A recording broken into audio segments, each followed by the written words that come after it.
quiero romper una lanza en favor de Javi, de su preocupación, y es, constatamos la crisis de el amor romántico que ha llegado hasta nuestros días.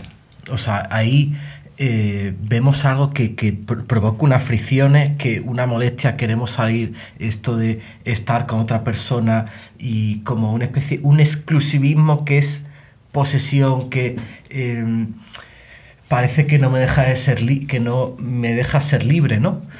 Y que no me da plenitud.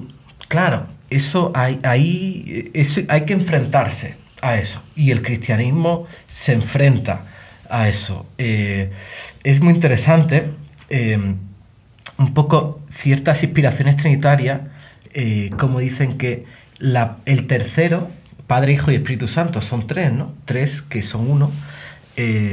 ¿Por qué? Porque la pareja humana, el matrimonio, cuando se queda encerrado en sí mismo, o cuando uno está con toda la carga, toda la responsabilidad o toda la sumisión, no funciona. Hay una igualdad y al mismo tiempo una fecundidad, que es la fecundidad de los hijos, pero no solo, es una fecundidad de la casa abierta, los amigos, de la familia extensa, donde va más allá de los lazos de carne y de sangre. No sé, yo creo que por aquí hay más éxito cultural que explorando, es mi intuición, que explorando otras maneras de vivir el amor sexual. Y luego yo me voy a editar todo lo que he dicho antes para acordar, pero sí que quiero decir, Javi, que hay un problema aquí, que es que si yo soy una persona que se siente atraída hacia el mismo sexo y me planteo la posibilidad de tener una trieja, ¿vale? Y con hijos y lo que sea, también me tengo que plantear la cuestión de que este deseo no es natural, no hay una especie de deseo natural. En eso estoy de acuerdo contigo. Creo que los deseos vienen mediados por las narrativas y los lenguajes. Entonces, yo tengo la libertad o la capacidad reflexiva, al menos, de decir, bueno, yo en el siglo XXI, como habitante de esta sociedad 2023, bueno, puedo aceptar esa forma de deseo, pero no es una forma de deseo ingenua, sino que me viene dada por ciertas narrativas. ¿Por qué voy a aceptar esas narrativas y no otras narrativas distintas? De manera que siempre va a haber este problema de la universalidad, que es lo que me preguntabas antes. No se puede escapar la pregunta de no hay un deseo más natural que otros deseos, sino que estos deseos siempre se articulan históricamente. Y la pregunta es, ¿qué tradiciones van a saber satisfacer ese... Bueno, satisfacer no es la respuesta correcta por lo que decías antes, ¿no? De que no es una falta. Mi pregunta entonces es si el cristianismo, que tiene pretensión de durar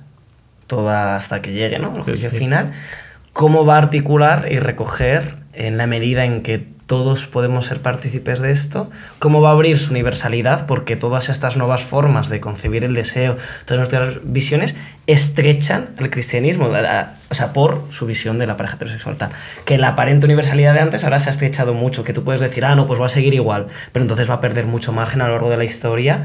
La pregunta es, ¿va a recoger, articular, se va a ensanchar, se va a dejar contaminar, va a abrirse o no? Yo creo que el cristianismo se abra no es adoptar las nuevas modas sobre el amor y los afectos, sino hacerse cargo de la soledad que nos asola hoy y de la crisis de la familia nuclear, de la crisis de la comunidad y de la convivencia social local. O sea, un montón de crisis que afectan a nuestras relaciones, a los afectos, y que como esa brecha que tiene hace surgir como nuevas distorsiones, no en un sentido moral, sino en un sentido un poco de disrupciones que para mí son más síntomas que solución.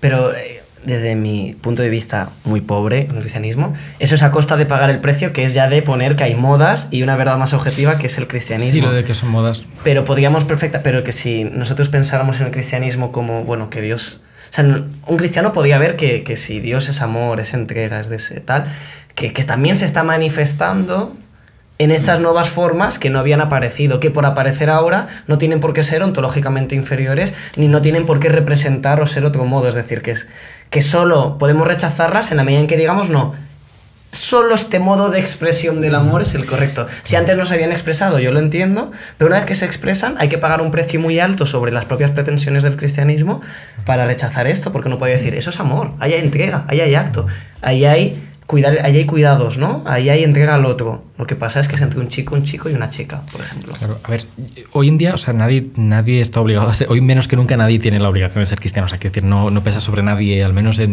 gracias a Dios, ¿no? En la mayoría de las culturas, bueno, en nuestra cultura, vamos a decirlo así, ¿no? Habrá gente que esté en desacuerdo, pero nadie tiene esa obligación sobre sí de ser cristiano. Y dos, yo como persona que se ha convertido del ateísmo al cristianismo, no me queda tan claro, y esto es lo que me interesa mucho, que haya más estrechez dentro del cristianismo en la articulación del deseo que en el ateísmo. De hecho, mi experiencia de persona que ha cruzado ese puente, que yo afirmo que sí que existe entre culturas, es la de que hay estrecheces también dentro de ciertas tecnologías actuales del deseo, llámese como se quiera, ¿no? Ciertas formas de manifestar, de manera que a mí me surge la pregunta, esto es existencial, solo experimentando quizá ese cruce, o sea, habiendo vivido lo que es, vale, vamos a manifestar el deseo en una relación activa con no sé quién, ¿no? Y de esta manera, y luego experimentando lo contrario o lo diferente, que es vamos a articular el deseo de manera diferente, me di cuenta en su momento de que no era tan blanco o negro, sino que había estrecheces en los dos lados y ciertas estrecheces eran más saludables que otras. Y me callo y lo dejo ahí. Yo en esto estoy súper de acuerdo, pero estaba como más hacia que en la medida en que el cristianismo como que debe ser una casa para todos, ¿no? O sea, que tiene esa pretensión de universalidad, que si aparecen nuevas formas de amor o de relación que no acoge, se estrecha simplemente porque ya esas formas no caben, que cuando esas no se daban, entonces no había nadie fuera, porque todo el mundo era heterosexual, pongamos. Pero que cuando eso se da, se estrecha simplemente porque de repente hay unas formas de ser que no tienen tanta cabida. Si eso de alguna forma expresa el amor, el otro y una serie de valores también cristianos, si eso, para mí no aceptarlo, sí sería estrechar o pagar el precio de, no, lo mío es más objetivo y esto es moda. Claro, yo primero distinguiría la acogida de las personas que viven nuevas formas de sexualidad y la estructura o institución de esa nueva forma de sexualidad. La Iglesia tiene la responsabilidad y la vocación de ser casa para todos. Voy a insistir ahora en lo de para todas las personas. Claro, sería interesante, pues, esto que tú estás diciendo, ver en qué sentido esas propuestas tienen algo, si no prácticamente de entrega, amor y tal, sí de anhelo. A ver, es que no es una especie de dogma ahí caído del cielo irracional el tema de la sexualidad matrimonial entre un hombre y una mujer. Es algo que se ha ido cociendo, meditando, o sea, a través de los santos, de los doctores de la Iglesia, de la historia, con muchas miserias, justificando a veces cosas injustificables. Pero entonces yo creo que la relación de la Iglesia con eso, de la teología, tiene que ser prudente, humilde, es decir, tiene que hacer un análisis serio de qué pasa aquí, o sea, qué movimientos de los cuerpos y del espíritu de la época hay aquí para poder dar respuesta.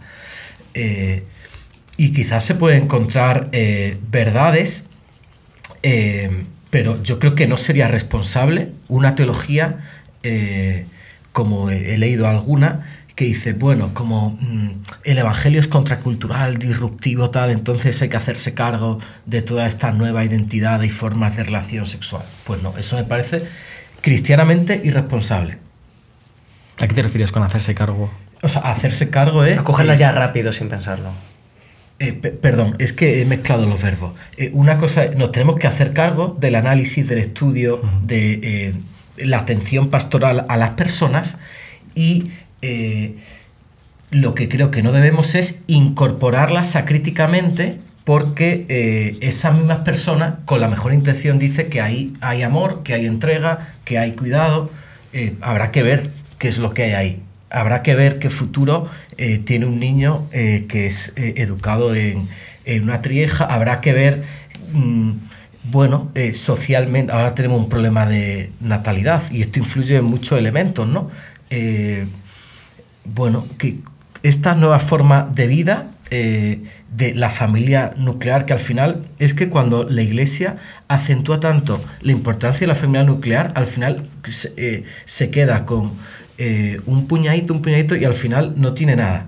La Iglesia no puede proponer una moral así conservadora, sino nosotros proponemos la plenitud de Cristo, que ha venido a darnos la vida, que valora la castidad y el placer por igual, pero cada cosa en su sitio, orgánicamente incluido. No sé si esto de hacerse cargo se ha matizado. Sí, te entiendo. O sea, yo simplemente añadiría que yo distinguiría entre persona y deseo, porque a veces hablamos como si toda la gente que estuviese ya en la Iglesia católica fuese heterosexual y no tuviese más que aspiraciones a tener hijos, ¿no? Me refiero, pero no es el caso. Quiero decir, en la Iglesia católica hay gente con deseos de todo tipo. O sea, es decir, no hay el blanco o negro ahí no se aplica, y no se aplica.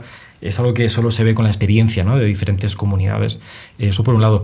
Por otro lado, si distinguimos persona de deseo, es decir, ya hay personas en la Iglesia católica que tienen toda la gama de deseos que uno quiera pensar, lo que la Iglesia está bloqueando es ciertos deseos que son resultado de narrativas incompatibles con la narrativa del cristianismo. Y vuelvo a la idea de los choques entre narrativas y tensiones. Y eso es una pregunta buenísima lo que has hecho, ¿no? Y no se puede resolver en lo que nos queda de podcast, pero es verdad que lo que se bloquea desde el cristianismo es ciertas formas de deseo que se ven como resultado de lenguajes o de narrativas que no es que existieran antes, sino que se ven como, bueno, pues resultado de las condiciones sociopolíticas concretas, las coordenadas en las que vivimos hoy en día.